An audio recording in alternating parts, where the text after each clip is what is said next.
Okay, welcome to TNT Sports Talk.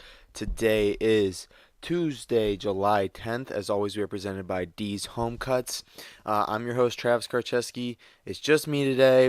Truman's at work right now. You're probably going to get just Truman on Thursday because I'll be at work on Thursday. But don't worry about it. You're not going to hear me the whole show.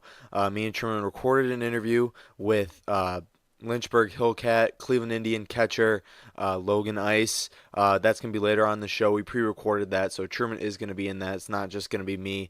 Another great interview with another professional athlete. Logan was really great to us, give us his time. That's something that's been in the works for a long time. It's not just Packers. We're trying to get more athletes on the show from a bunch of different teams. We just started with the Packers, but we're gonna get more guys from different teams. Hopefully, we got a couple other things in the works right now. So just keep listening to us, and you'll see.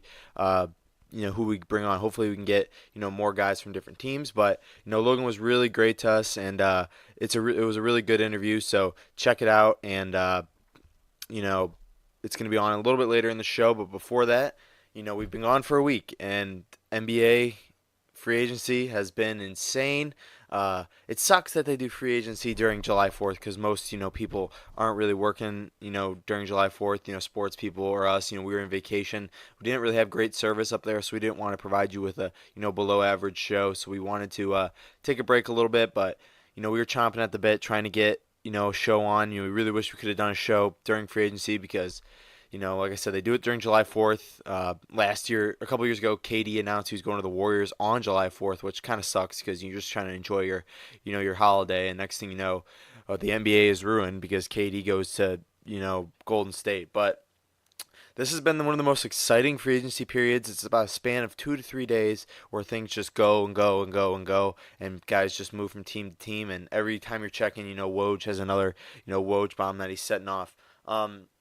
But obviously, the biggest story, LeBron to LA. He decided to sign, I think it was a 4-year deal with the Lakers, which is interesting because he claims to be a big Northeast Ohio guy, but he refused to commit to the Cavs long term. But it wasn't even a second thought when it came to committing with to the Warriors to the Lakers long term. But I don't know what this does for his legacy. As being sitting on the outside, I've never really been a LeBron's fan. I think this destroys his legacy a little bit. He could have easily stayed with the Cavs. I get it. It was a frustrating process. Dan Gilbert wasn't, giving him the players he needed, I guess, even though they have the highest payroll in the league. And LeBron just couldn't do it anymore. It was too frustrating. And I understand that there's sometimes, you have to step back and realize that the situation isn't working anymore. But LeBron claiming to be a huge Cleveland guy, why would you leave them 2 times if you love them so much? It doesn't make sense. But LeBron to LA is interesting. I know a lot of people didn't expect this to happen because I know the Lakers always make claims about signing, Paul George, Chris Paul, Boogie Cousins, all these guys, and then they end up with, Timothy Mozgov or something. But they did come through with this. They did sign LeBron. That was big. I know a lot of people are saying, why sign with the Lakers? The Lakers aren't that good of a team. This isn't a team that's going to take you to the finals, and that's true. I don't think the Lakers are going to take. I don't think LeBron's going to take the Lakers to the finals next year. But I don't think he meant to do it that way. I don't think he thinks that he's going to the finals, next year. Um, this is LeBron again making a secret, sneaky, surprisingly successful move to LA. This team is young. This team is full of a lot of young superstars. They had a fantastic draft class last year. Obviously, Lonzo Ball was a little bit of a letdown, but picking up, Josh Hart and Kyle Kuzma is going to be a really good player for years to come. Those two guys have potentials to be, very good players. Kuzma, I think, has potential to be a superstar. Hart is also a very good player off the bench. And Lonzo Ball has the potential to be somebody who could really help LeBron, down the stretch. So I think this is a move that's going to take a couple years. I think a lot of people said they're going to get Kawhi. I don't think they're going to get Kawhi this year. I think the Spurs want Brandon Ingram. I don't think the Lakers want to give up Brandon Ingram because they know he has the potential to be another superstar. So just looking at this now, they got Josh Hart, Kyle Kuzma, Lonzo Ball, Brandon Ingram. Those are some really young, good, solid, talented players that I think LeBron could really help mold them into something really something to watch in a couple years from now. So I would say year 2 to 3 of his contract, this team starts to take off and they start slowly chipping into the Warriors. Because the Warriors, again, we're going to get into this in a minute. They got Boogie Cousins for a 1 year deal. He's only going to be there 1 year. They're not going to sign him to a long-term deal. They don't have the money for that. Kevin Durant's not going to be there much longer. Draymond Green and Klay Thompson, their contracts are coming up. So that Warrior team could start to crack a little bit. And it's a big opportunity opens up once the Warriors start to crack in that West, and I think the Lakers could be right there at it. Maybe they do sign Kawhi a year from now when he becomes a free agent. I don't think Kawhi's going to get traded. I know a lot of people are saying, he's gone. Why would he stay there in San Antonio? I don't think he wants to stay there, but I think Popovich, they kind of have him hostage right now. So we'll see what happens. Do they keep Kawhi on their team, and does he play this year, or does he kind of sit out again and pout for something? Because something went on there, and God knows what. And eventually it's going to come out. But I could see Kawhi as the guy who just stays there. He really wants to get traded, but he'll stay there and he'll sit the bench and he won't play at all. He'll claim he's injured again, because I don't think he was injured the whole time last year. I think he could have played. I just think something happened in that relationship with Popovich and Leonard that we won't know for a couple of years, but once we do, you'll start to understand why Kawhi decided to sit and hide from the Spurs. So we'll see what happens. So I think a year from now, I think next season, I think the Warriors got it.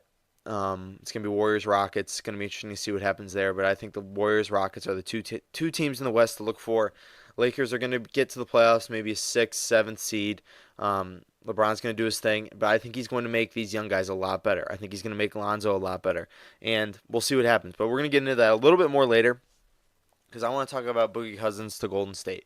So DeMarcus Cousins signing with Golden State was a shock. 1 year, $5.3 million, cheap deal. People are saying, why would he go there? Why did he do this? He hates the Warriors, all this stuff, and it's just talk, and it's talk, and it's talk, and it's boring. I don't want to hear that anymore. The Warriors, I get it. This is one of the most interesting teams ever assembled in the NBA. To be able to win championships with 4 superstars is crazy to me. And people might say, why is it crazy to win a championship with 4 All-Stars?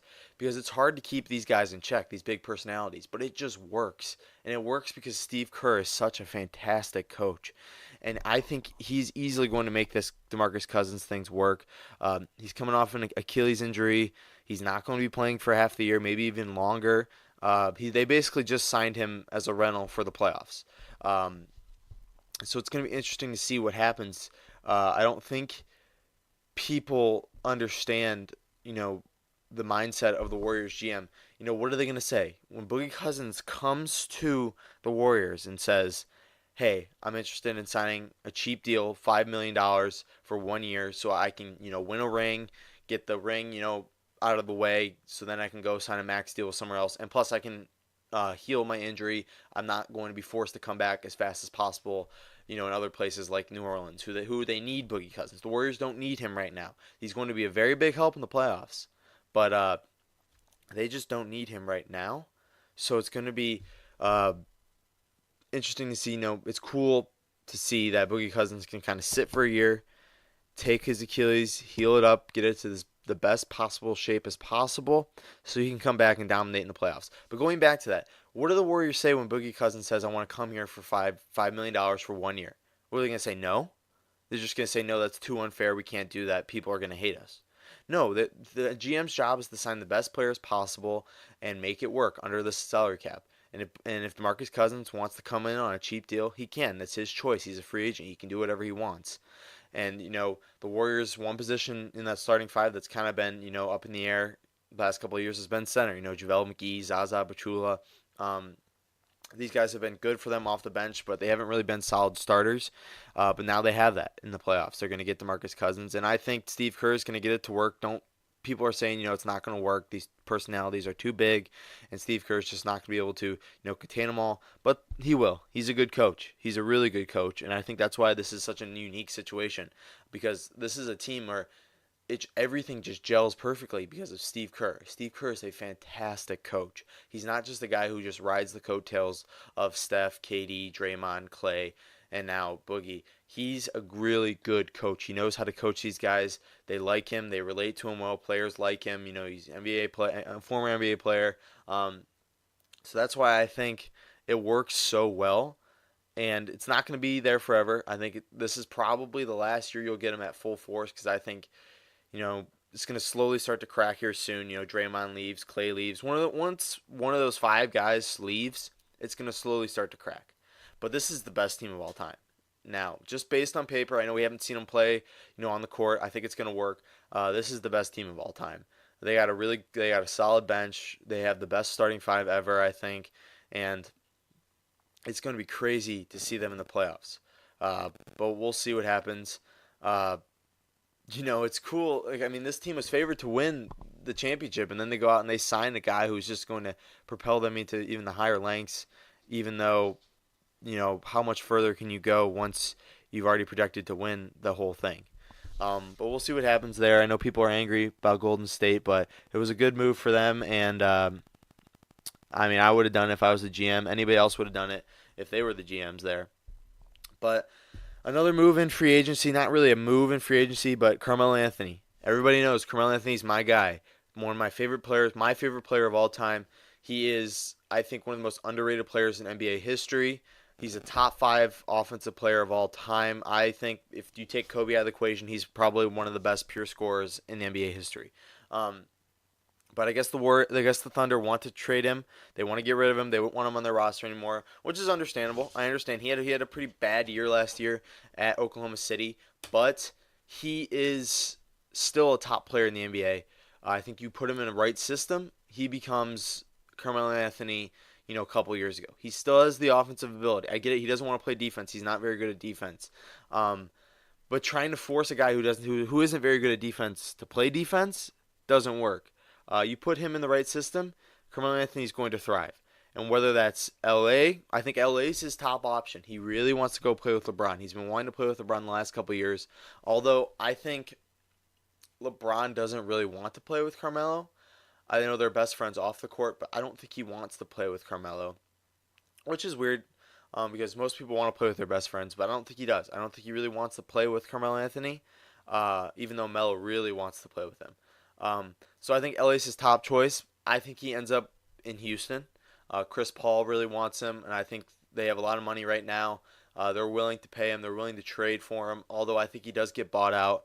I don't think they're going to find a trade partner for him. I don't think the Thunder are going to find a trade partner for him because nobody wants to pay Carmelo Anthony $28 million, which I understand. He didn't have a great year last year, but I'm a Carmelo guy. I think a secret team, too, is the 76ers. I think the 76ers are a team that could be in play here, bring a veteran presence into the locker room. But Carmelo is going to a contender. He wants to win a ring. That's the biggest black mark on his career right now is he has no ring. And I think he's going to go to a contender. I think the dark horse team completely out of left field would be the Warriors. I think that's the smallest possibility, although I think it's a possibility, which would be insane. I think the Warriors would be the only place where he'd be okay with coming off the bench. And he'd be fantastic off the bench piece, although he doesn't come off the bench. He starts. He knows that. Everybody knows that. So don't even think for a second he's gonna go to a team and sit on the bench. He's just gonna go ahead and he's gonna be okay with that because he doesn't want to sit on the bench. Okay. But we'll see what happens there over the next couple weeks. It's going to be interesting. Wherever he goes, I go. It's just how it's been the last couple of years, and I'm not going to change that right now. But we got to move on to the next. I could talk about Melo for hours. I think he's the most disrespected, underrated player in the game today. But a couple other not smaller moves, but Chris Paul, Paul George, Jokic all staying with their teams. Not really shocking. These guys are in good systems right now, so they're going to stay with those teams. DeAndre Jordan to the Mavericks, which I picked. We're going to talk about that a little bit more in a second. I'm going to go with the best signings, I think, so far, and the worst signings so far. I'm going to start with the best signings. I think the best signing, which is kind of crazy, obviously LeBron to LA. He's instantly going to make your team better. But I think the best signing so far was Rajon Rondo to the Lakers, which is shocking. Why is that such a big signing? I don't think it's the biggest signing. I think it's the best signing. Rondo is what Lonzo Ball could be. He's not a shooter. Rondo and Ball can't shoot. They're not good scorers, but they are they are really good talent being a floor general point guard. Somebody who just sees the whole court, sees potential moves, and just dishes out assist after assist, and does provide a little bit of scoring here and there, but that's not their main talent. They're assist guys. Rondo is going to come to LA. He's going to, I don't know where they're going to put him, maybe off the bench, although I think he should start over Lonzo. And he's going to teach Lonzo how to be a pass-first point guard, and that's going to really help his career. Lonzo's not a shooter. He's not a guy who's going to come out there and score 30. He's a guy who's going to give you a triple-double and assists, and maybe some rebounds here or there. But he's not going to be a high scorer. He's going to give you 10 to 15 points a game at best. Another signing I really like was Julius Randle to New Orleans. They have to replace Boogie Cousins somehow. They like their two bigs, that two big lineup with Anthony Davis and Boogie Cousins last year. But they signed Julius Randle, who is a very good center. If I was the Lakers, I was really hoping they would sign him because I think he's another young talent. But he's a guy who's got a very high ceiling, and I'm excited to see where he goes. Worst signing, I think, so far is DeAndre Jordan. The Mavericks have been wanting DeAndre Jordan for the last couple of years. They signed him to a 1-year, $22 million deal, which is insane because the Mavericks aren't a team that's going to compete next year. It makes no sense for me. Why would you waste a bunch of money on a center who's going to help you out, but they're not going to compete next year? They don't have the talent to compete next year.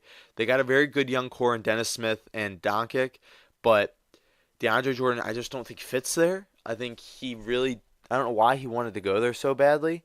I don't really think he fits there right now, and he's not really a part of their plan because he's just not the type of player who's going to help them rebuild. He's going to provide some stability in that front court, and he's going to sell tickets and he's going to sell jerseys for Mavericks fans, but I don't know what's going to happen there. This team is old. They're starting to get an influence of young talent. They got Harrison Barnes there, but we'll see what happens. I don't really like that signing, though. And another worst signing, I guess not really a signing, is I don't understand why Jabari Parker or Clint Capella haven't been signed yet. Those are two very good young players. Jabari's got the knee injuries, but Clint Capella had a very good year last year. We'll see what happens there. They're going to get signed here soon. Two very good young players. I know Truman would like to keep Jabari. I don't think that's going to happen because I don't think the Bucks want to deal with the headache of his knees anymore. He's a guy who is kind of like Derrick Rose. He has a lot of talent, but those knee injuries are just killing him, and he's just not going to be what he could have been if he would have stayed healthy. But that's it. That's my 2 cents on the NBA free agency. I know that's a lot about NBA. We don't really talk that much about the NBA, but just a lot has been going on since we've been out of the studio. So we're going to move now to football. We got to move a little bit quickly because, Logan Ice Interview, we want to get that in there. But we wanted to remind you that our show is also brought to you by D's Home Cuts. D's is the best place around Northeast Ohio for a great haircut at a low price. For only $7, D's will provide you with a modern haircut and styling. Truman and I have been getting our haircut over at D's for the last couple months, and we have never looked or felt better. The cuts get better every single time because D's is always upgrading his equipment, and he can give you the best haircut possible. You can find D's Home Cuts on Twitter or Instagram. DM him for an appointment, and you will not be disappointed. Just go onto his Instagram, search D's Home Cuts, and it's really easy. You can set up a haircut in the bio. It's really easy, really quick. You can find your time, and it's just really quick and easy. D's Home Cuts, professional haircuts at a low price. So I listened to the show Truman did a couple weeks ago, about a week and a half ago, and he did, our 32 teams and 32 shows. He did the Broncos again. He's supposed to do the Raiders.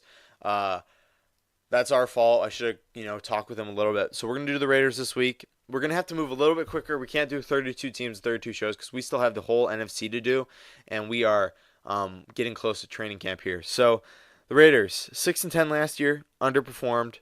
So what did they do? They went out and they fired their coach. They hired John Gruden. 10 years, I think it was like $100 million. I think it's more than that. I'm not sure. But 10 years for a head coach is crazy, especially for a head coach who's been out of coaching for the last couple of years. But John Gruden's a very good coach. They've added a lot of talent over this offseason. Doug Martin, Jordy Nelson, Martavis Bryant, Rashad Melvin, Ryan Switzer. A lot of these guys have had problems in the past. Doug Martin, Martavis Bryant, Rashad Melvin, Martin and Bryant have been dealing with, drug problems and stuff like that. Melvin's been dealing with injury problems.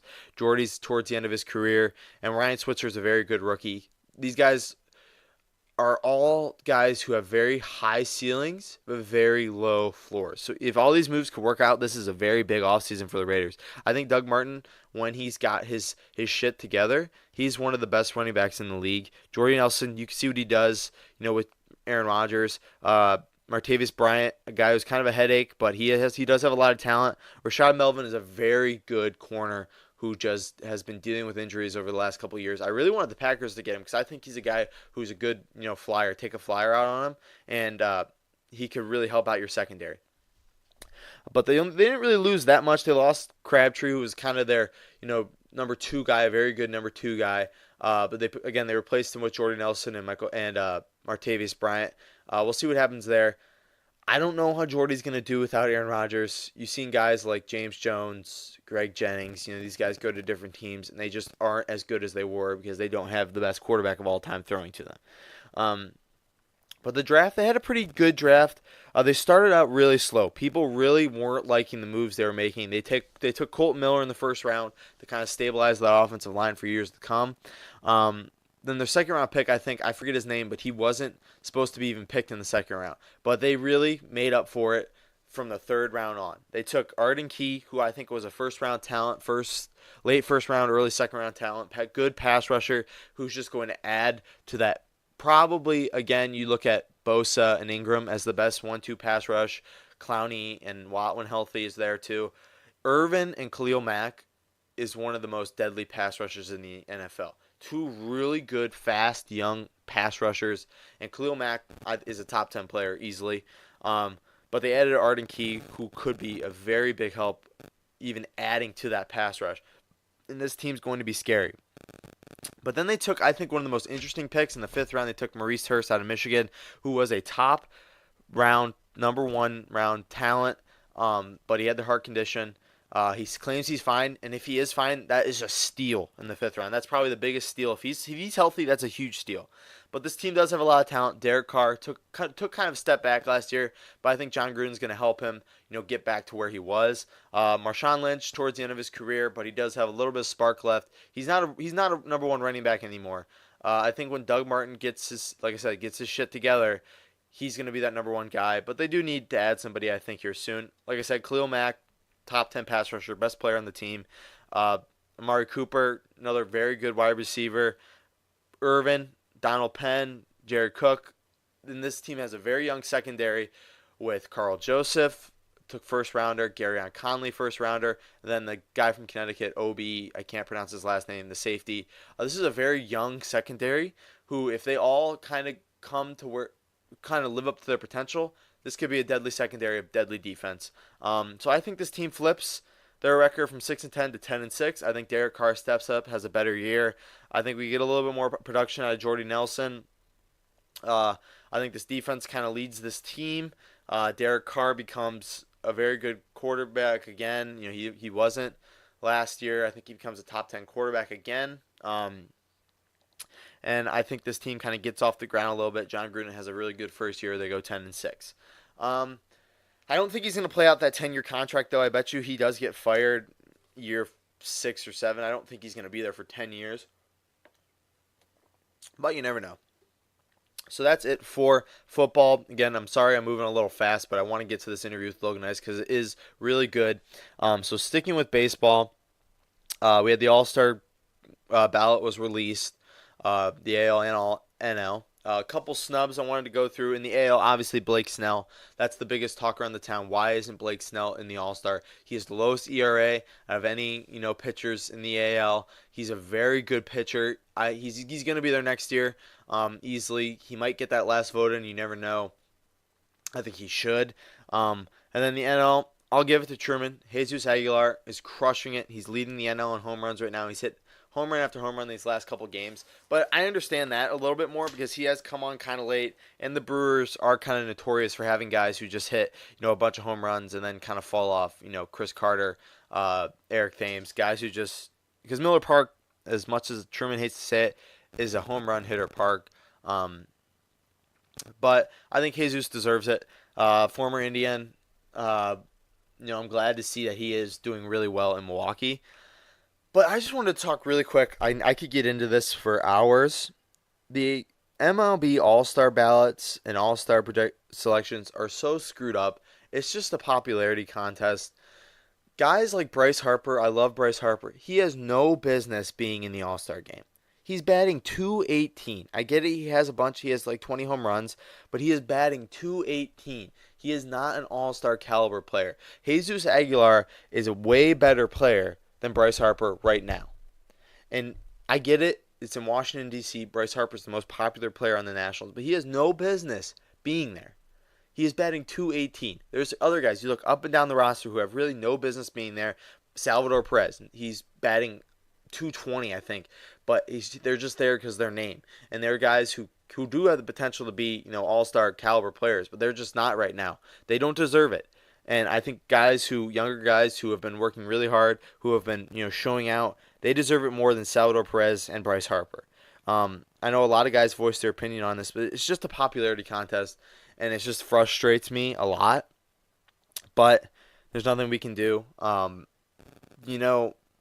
don't think it should be a fan vote anymore. I think it should be voted on by. I think the fan vote should come into play, but I think the writers and should ultimately come into effect because stats are what's most important is to see if you're an all-star.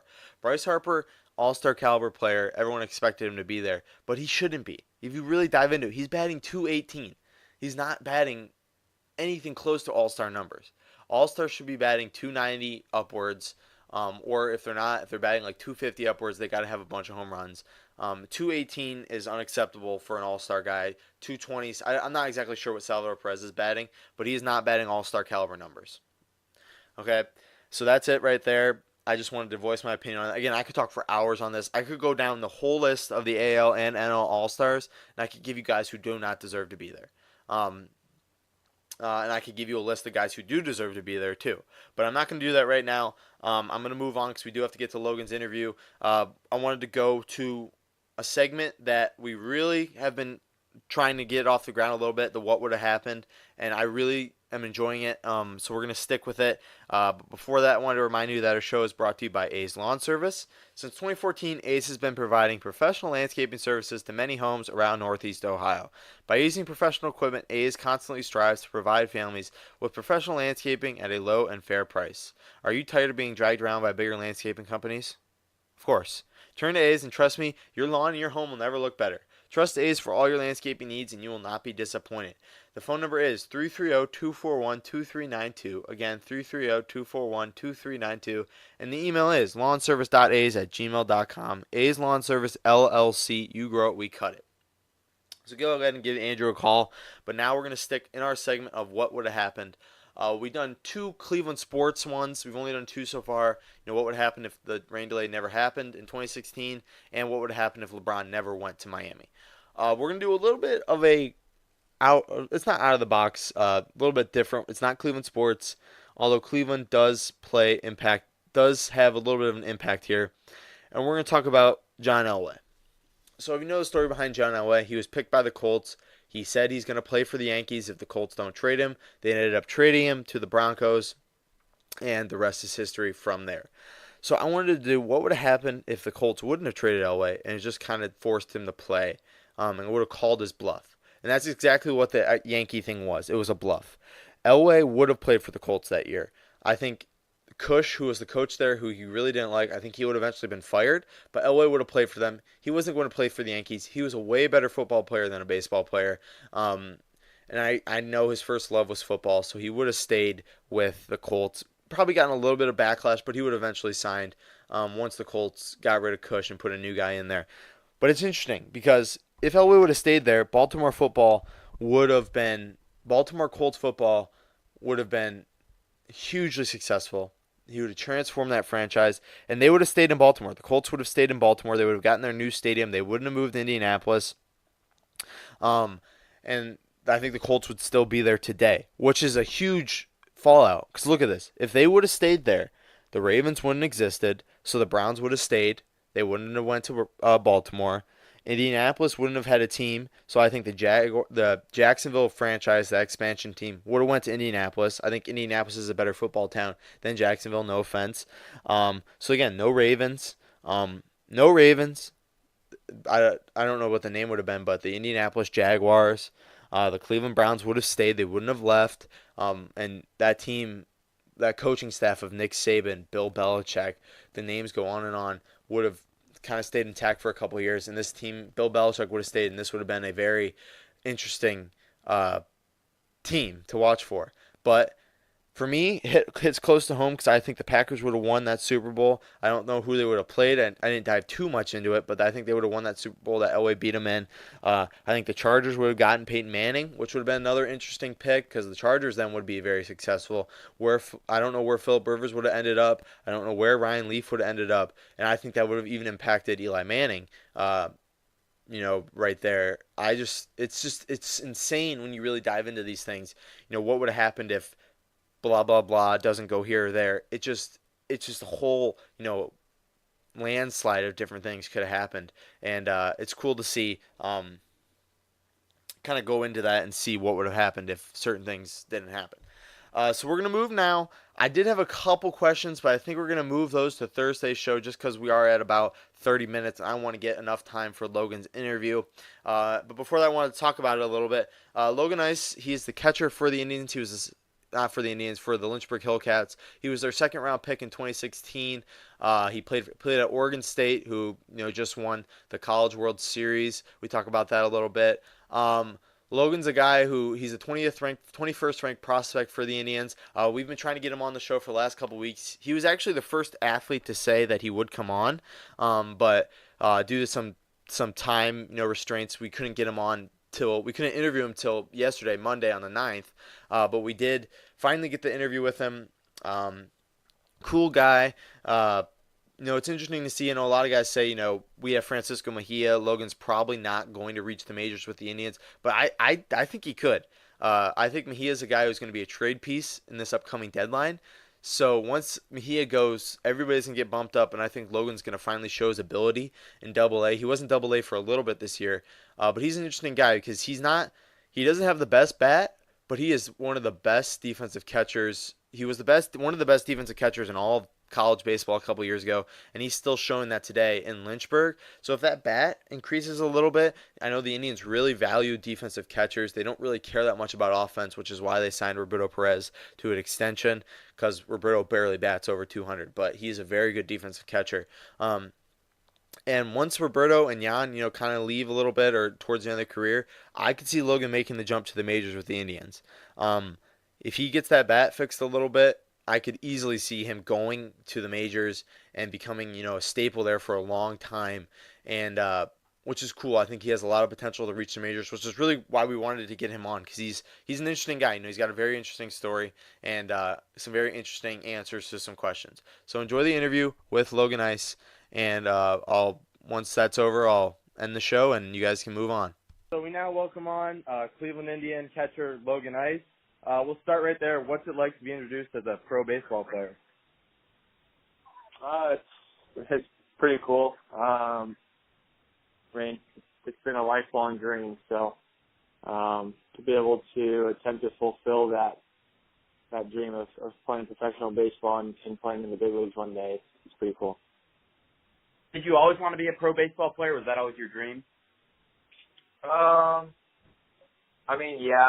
I just kind of was a sports junkie when I was growing up, so it kind of varied from season to season whether I wanted to be a pro basketball player, baseball player, football player, whatever it was. But I'm not the biggest of stature that I found, not 6'5" and can jump, and so I don't think football or basketball, as I got a little bit older, was going to play into that one, and I like baseball, so. As I got a little bit older, I think that was kind of started to, narrow itself, and baseball became that goal and that dream. So you played at Oregon State, who obviously they just won the national championship. How cool is it to watch, your former teammates and coaches, win the College World Series? It was a blast. Unfortunately, in the finals, we had games ourselves that were pretty much at the same time. Obviously, we were on a little different time zone than they were. They were at Central, and I'm on the East Coast. But I didn't get to watch those final three games, except the last 2 innings of each game, which honestly was all right. It was pretty fun to watch that part. But some of the other games, leading up to it, I got to watch just because we got canceled games and whatnot. So it was a blast, though, man. I played with a lot of those guys. And, I mean, when you go to Oregon State, you come in as a freshman, and that's like the only goal that everyone has on their mind is to go to Omaha and win that thing. So those guys have been trying for 3 years, some of them 4, some of them 5, and so it's pretty cool to see them be able to finish on top. To be picked by the Cleveland Indians. Yeah, so, I don't know necessarily it was surreal to be picked by the Indians, but to be drafted, I mean, at all, and to be drafted where I got drafted was pretty cool. To be able to spend it with, I got drafted I was at my house with some family and friends, and so it was pretty cool just to be able to, I mean, not many kids get to say that they got drafted in general, and then, to be drafted on the first day of the MLB draft, I mean, not many people get to say that either, so, it was pretty cool. I got to enjoy it with my family, so that was cool too. Going back to draft day, did you have any idea, where you're going to get picked or, were any teams looking at you? Did you have any idea of where you're going to be drafted? What's funny? The draft is a big crapshoot, man. So, yeah. I'm sure a lot of people, you've probably heard of all sorts of stories. I don't know, maybe you haven't, but, a lot of kids get told, oh, you're going to be, we got you slated in the back end of the first round, or we got you in the beginning of the second, or you're a 4th round draft pick, and, that time comes around and they end up not getting picked, and now their heart's broken and they don't understand why, and now, it kind of goes into a downhill spiral because guys don't understand why they didn't get picked when they got picked, or their agent's telling them, hey man, you're, the Mariners want you at pick, 14, that's probably where you're going to go, and then they don't pick you, and then you don't go till the 3rd round, and, so, going into my junior year, I was kind of looking at the 7th round to the 10th round is kind of where I was looking, and, luckily I had a really good junior year, and it pushed me up the draft board. But honestly, me and my agent just kind of were, we're telling all the scouts, hey, I want to play pro ball, if you got a chance to take me as high as you can take me, because I'm going to sign. So, I would say top 5 rounds is kind of where we were looking at. But obviously there's teams that were talking about taking me 14th overall, teams talking about taking me 30-something overall. And then there's other teams that, had me slated in the 4th and 5th round. So, it's all team-based and opinion-based, but we didn't really get too caught up in where I was going to get picked, just hoping I got picked. So at Oregon State, your biggest asset as a catcher was your defense. You won Pac-12 Defensive Player of the Year. What makes you so deadly behind the plate? I don't know. I feel like I'm smart. I feel like my baseball IQ and instincts are pretty good. And I really think that's kind of I think the priority of any catcher, and I think some people would argue with me on it, but my opinion on catching is you're a servant to the pitching staff. You have to be 100% devoted to making them and getting the most out of them. And so when I think you do that, it makes your job easier because you don't put any pressure on yourself to be anything more than just a servant to them. And so, you're talking about receiving and blocking and all those things that come so easily when you're trying to help those pitchers. And so I think just a combination of that, and I think I'm a smart baseball player, and so I think they kind of work hand in hand and allow me to do the things I do. So you're playing in Lynchburg right now. How's the season going so far? It's going good. It's kind of been, pro baseball is definitely a long season. It's a marathon, so there's been some ups, there's been some downs, there's been some more ups, and there's been some more downs. You just kind of have to weather the storm, and baseball is unfortunately very unforgiving and a really tough game, and so you're not always going to be on the upside of it all. So, you just take everything as a learning experience and try to move forward with it and learn and get better for potentially the next step, whether that's double A or triple A or, whatever it is. So. Mm-hmm. Do you pay a lot of attention to the catchers in the Indians organization, whether it's in double A, triple A, or even the majors? Do you pay a lot of attention to them? Well, I'm going to kind of shift your question a little bit. I pay a lot of attention to what they're doing on the field as far as, like, what I can learn from them. But, I kind of deflect that question a little bit. But, yeah, I mean, you do. You'd be stupid to not know what's going on in the system. And, I mean, you're rooting for those guys, too, because ultimately, like, it's not about, like, hey, I want to get to the big leagues with the Indians. Like, yeah, that'd be cool to get drafted and make it all the way up with the Indians, but it's probably not going to happen. This is not how it goes. Trades happen, free agency, Rule 5 drafts happen. I mean, there's all sorts of things that can move you. And every team's trying to find their big leaguers. So, it's more about getting to the big leagues and staying in the big leagues than it is getting to the big leagues with whatever team drafted you. So, I mean, it's the same thing for any of those guys that are above me or below me. It's like I want them to get to the big leagues just as much as I want to get to the big leagues. And, whether that's with the Indians or not, then it is what it is. But you definitely know who's in the organization, who's doing what. I mean, it's hard to say that you don't know. You spend spring training with them, you spend time with them, so you definitely know. Okay, so switching gears a little bit. If you could, who would be your dream pitcher to catch for? I know you probably catch with a lot of very good, very talented pitchers, but if you could pick one pitcher, past or present, major league, who would be your dream pitcher to catch for? Sure, that's a good question. Thank you. Yeah, I've got some pretty good ones now being in pro baseball for a little bit, but I'd probably go like old school. I'd probably say Pedro Martinez, just because It's a good one. I think he was the epitome of like the ultra competitive pitcher, and he obviously had nasty stuff. So I'd probably say him. He had all sorts of crazy. I mean, his ball moved all over the place and got all sorts of swings and misses. So I probably would say him or Randy Johnson probably.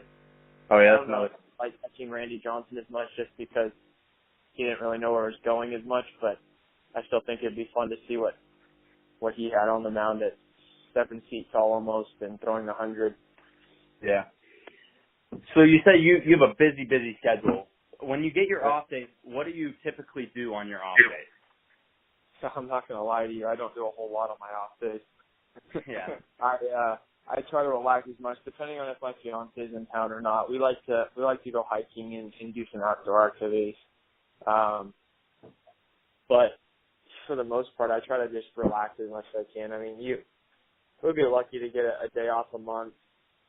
Sometimes there's 2, but you're pretty much playing every day, every day of the month. So when I get it, I try to just relax and keep my mind off baseball. And if my fiance's in town, we'll go hiking or go outside and do something. So yeah, not a whole lot.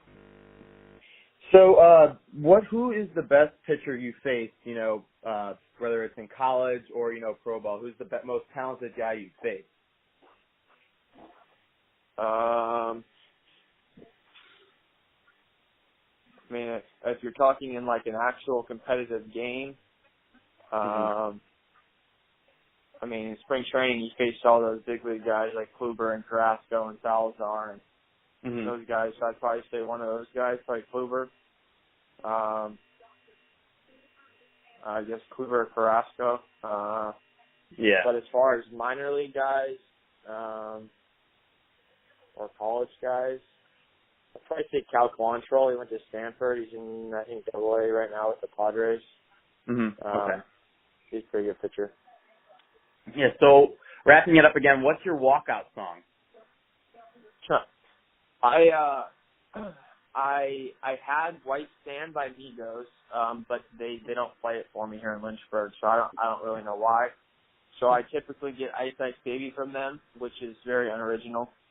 Yeah. And they just play a array of music for me, and it's kind of lame, but it is what it is. I don't really care a whole lot. So Yeah.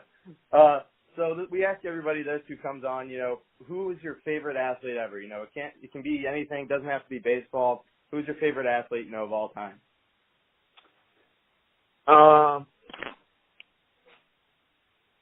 Well, I think the obvious answer for me is LeBron. I just think I don't even think it's necessarily basketball that I admire so much. I think off the court, what he's done with his finances, his business, his personal business, his business of, his personal image. Like, I think he epitomizes what not only a professional athlete should be doing, but what people in society should be doing. I mean, it's really impressive what he has his hands tied into, and how successful he's been, not just money-wise, but just in the game of basketball and in his community. So I'd probably just say LeBron, just because he's been so successful on and off the court. And then your last question, what's your favorite sports memory of all time, whether it's personal or watching, whatever, just what's your favorite sports memory of all time? Favorite sports memory? I'd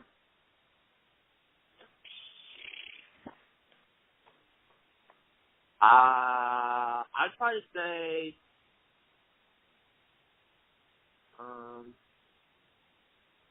say winning the Pac-12 in college my freshman year. I thought that was pretty cool. So I'd probably say winning the Pac-12. Yeah, that's awesome. All right, well, that's it for me. I don't have. Can you have more questions? No, I'm all right. All right, well, we thank you, Logan, for coming on. Thank you for giving us your time, and we're gonna be watching you and we're rooting for you. Awesome, thanks, guys. Appreciate you having me on. Good luck, Logan. Thank you, appreciate it. Take care, guys. Huge thanks to Logan Ice for coming on and giving us his time. I know they got a very busy schedule, especially, baseball. It's game after game after game. So we thank him for coming on. Again, that's a name to watch for if you're an Indians fan the next couple of years. I think he's a guy who could easily move fast in this organization. Next thing you know, he's in AA. Next thing you know, he's in AAA, and then he's in the majors. Baseball's crazy like that. But again, we thank Logan for coming on and giving us his time. I don't know how the interview sounded. I haven't listened to it. We don't really like listening to our voices after we, record. It's a little awkward to listen to yourself talk, but we do check it for sound, just in case. But I was walking around the room while Truman was asking a question, picking up something, or getting a drink of water or something, and I picked up like a coin, and I dropped it during the middle of it. So that's that sound you hear. It's like a metallic bang. But Logan was cool. He didn't really say anything about it. But we did drop his call, though, about 3 minutes in. The call dropped, so we had to do it. And that's why, if there's a little bit of a lapse in between, that's why. But we picked right where we left off. But it was cool to listen to him talk about his experiences in baseball so far. It's just been a dream these last three or four shows, talking to athletes. We never thought we'd ever get to this point. But we're going to try to get more guys on from different teams. I know a lot of you guys aren't Packer fans, so listening to Tim Boyle and Zach Triner speak wasn't, the coolest thing in the world, but, for us it is, talking to pro athletes. We don't really care what team they're from. We just would love to get more interviews with pro athletes or guys, who are, in the minor league systems. Because I think a lot of times you don't hear from a lot of those guys, minor league guys, practice squad guys, because you hear more from the bigger names, but they got a lot of experiences, which are cool. They can relate more to, the younger generation or guys who never really made it in sports. You relate to those guys a little bit more, and because they got a lot of really good experiences around the teams, being around big time players and stuff like that. So Logan was cool. I can't wait till we get more guys on. We got a couple more interviews in the works right now. I don't exactly know when they're going to be recorded or when it's going to happen, but stay tuned. Check our Twitter all the time. Like I said, that's where we post all of our stuff. So again, that's the end of our show today. We want to thank you to our sponsors, D's Home Cuts and A's Lawn Service. We ask that you go on iTunes, give us 5 stars, rate, review, subscribe. Follow us on Twitter at TNT Sports Talk 12. DM us questions for the show. If you want to come on and be a guest, DM us. If you have any sort of questions, comments, concerns, advice, something we can work on, something you love, whatever, just send us a DM. It's always open. You can listen to us on 12 Ounce tomorrow from 12 to 1 Eastern. Also find us on YouTube, our new YouTube page. Subscribe to that. That makes it easier for the Android users to listen. I want to thank you to our guest, Logan Ice. Great interview. We thank you for giving us this time. Have a great day and tune in on Thursday.